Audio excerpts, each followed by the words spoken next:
Hey everyone, and welcome. Today we're going to talk about something that's super important but also super easy in English, how to talk about your abilities.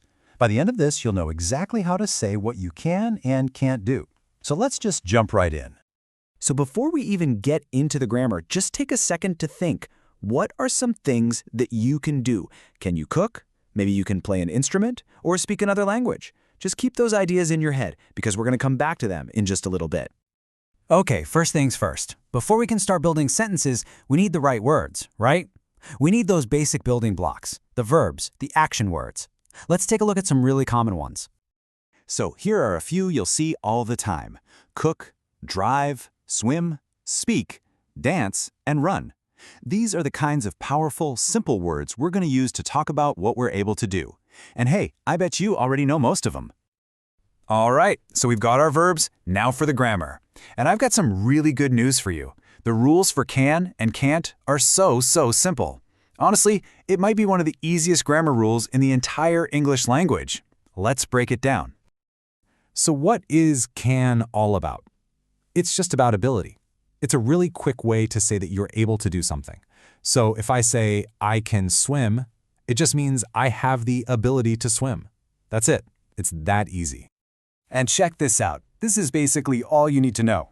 There are three main forms. If you want to say something positive, it's just I can swim. For a negative, you just add not to get can't, like and she can't drive. And if you want to ask a question, you just pop can right to the front. Can you cook? Simple as that.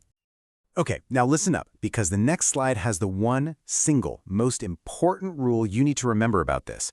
If you can get this one thing right, your English is going to sound so much more natural. And here it is. This is the big one. After can or can't, the verb never changes. You don't add an S, you don't add ing, you don't do anything to it. It's not she can runs. Nope, it's always she can run. And the best part? It's the same for everyone. I, you, he, she, they. It never ever changes. This one little trick will make a huge difference. So you've seen the words and you've learned the one super simple rule. I think it's time we put this into practice, don't you?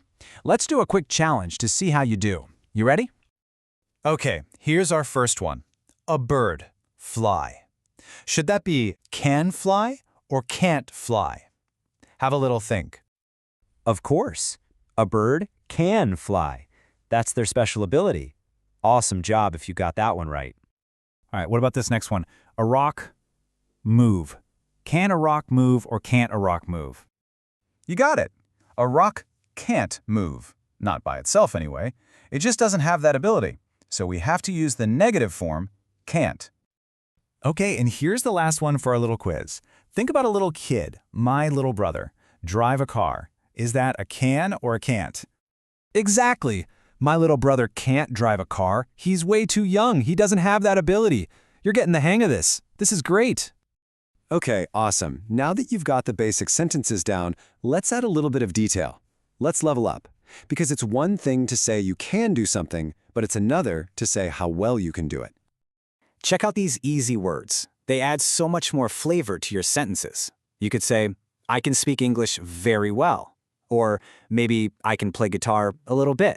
We can even talk about speed, right? Like she can run very fast or he can drive slowly. See how much more information that gives? We have covered a lot pretty quickly here. And now it's time for the final and I think the most important step, actually using this for yourself. Hey, remember that question I asked at the very beginning? Now it's your turn to answer. I want you to say one sentence out loud right now about something you can do. It could be, I can cook very well, or I can run fast. Go on, give it a try. Perfect. Now let's practice the other side. What's one thing you can't do? For example, I can't sing very well, so I'd say that. What about you? Try saying a sentence like, I can't speak Chinese, or I can't drive. This is really good practice. You've done a fantastic job today, seriously. The key to getting really good at this is just practice. Try to use one can sentence and one can't sentence every single day. The more you use them, the more natural it's going to feel. Keep up the great work, and we'll see you in the next one.